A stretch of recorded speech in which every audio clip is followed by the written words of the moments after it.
we can start with the session named Barriers into Bridges, Securing the European Future of the Region. I know that the session after lunch is a particularly difficult one because you ate probably and your blood pressure is slowly going down. But hopefully myself and today's speakers can bring your blood pressure up again and start a discussion about how the region, how we as young people as well, can turn the barriers that we see into bridges and build a better society in our region. My name is Blažen Maleski. I shall be your moderator for this session today. I'm a researcher at a think tank called Reaktor Research in Action, where we deal with gender equality, youth issues, and urban development issues. And it is my pleasure to be with you today. Sadly, I didn't bring the sun with me, but hopefully it will arrive tomorrow. With me today in digital form, as you can see, we have 3 topics and 4 speakers. And I'll come to the 4th speaker in a second because you don't see her at the moment, but we'll get there. So the first part is, or the first topic is Leaders Don't Cheat, strengthening the role of rule of law and fighting corruption. And here we have 2 speakers, distinguished guests from the region as well. Ms. Milena Lazarevic, who is an executive director in the European Policy Center. And on this topic, we'll also discuss with Mr. Misha Popovic, who is the program coordinator, researcher at the Institute for Democracy. Then we have the second topic, which is reconciliation, us, you, and them, exploring the social fragmentation of our societies here in the region and the social cohesion in the region. And here I'm very happy to introduce to you Mr. Adnan Cherimagic, who is a dear colleague of mine for many years. And yeah, nice to see you again, Adi, after yesterday's meeting. He's also a senior analyst at the European Stability Initiative, a great think tank based in Berlin, which deals with also the region as well. And then the third topic is Citizen in Action and how we can empower young people as purposeful leaders in the future.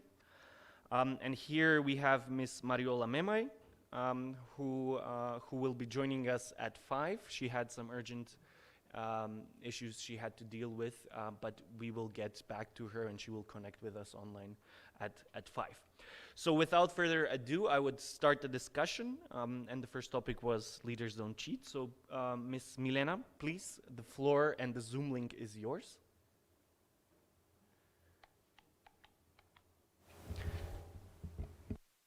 Can you hear me? Just a second. Okay, now we can hear you. Okay. Now, is it okay? I see that my colleagues who are on Zoom can hear me, but I am not sure if you guys in the room can hear me.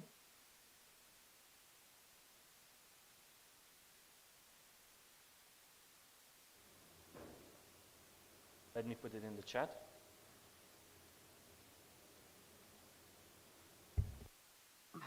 Okay, because I could not hear your feedback. So thank you very much for the invitation, and I'm really glad to be in a way with you today, even if not in person.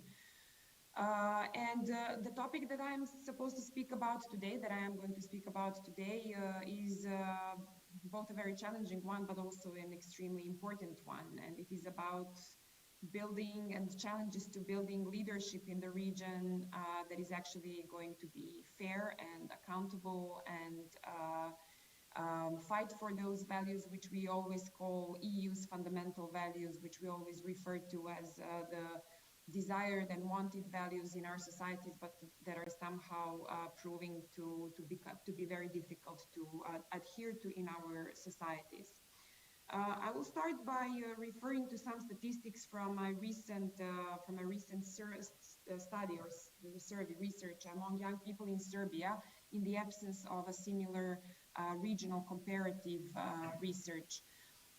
just to paint the picture of the current situation among the youth, at least in my country. So almost half of the youth, of the young people in Serbia, believe that the political system in their country does not at all allow to the young people to influence or affect political processes and decisions. 77.4, so close to 4/5 of young, believe that elections in Serbia are not free and fair. Again, 4 out of 5 young people say that there is not a single politician that they believe, that they trust in. Almost a half of young do believe still that democracy is the best form of political governance, but still less than half. And they also state that absence of corruption is the third most highly valued, most highly appraised value in the society, right after personal freedoms and environmental protection. So obviously, fight against corruption comes very highly on the agenda and on the list of priorities of young people. What are the reasons behind this lack of trust? Well, among the main reasons that they state, they state corruption, lack of consistency, and communication, which actually is supporting the current system of values, which they see as damaging for themselves and for the whole country. At the same time, the young in Serbia state that the most important trait of a politician that they would trust in would be that this person would truly support anti-corruption reforms and a system free of corruption. And interestingly, these percentages are increasing from year to year as these kinds of research are being implemented. At the same time, we see that all international reports and indicators, including the ones that we in the Western Balkan civil society are monitoring, and that I will say a few words about in a couple of minutes, are showing clear signs of stagnation and backsliding in the areas which are related to transparency, accountability, public participation, merit-based and professional recruitment in the public sector. We in European Policy Center Belgrade, together with our colleagues from the Think for Europe network, which is a regional network of think tanks around the region, we have been implementing for 4 years now a regional initiative called Weber, through which we're monitoring public administration reforms in the region. And we do this with our own state-of-the-art methodology, which is, let's say, evidence-based, and which is based on thorough research and analysis, and in which we have also managed to quantify the reforms in the area of public administration reform. And our research has now, in the second cycle of monitoring, is showing that in most of these areas, which I have just referred to, most of the region has actually regressed rather than improved.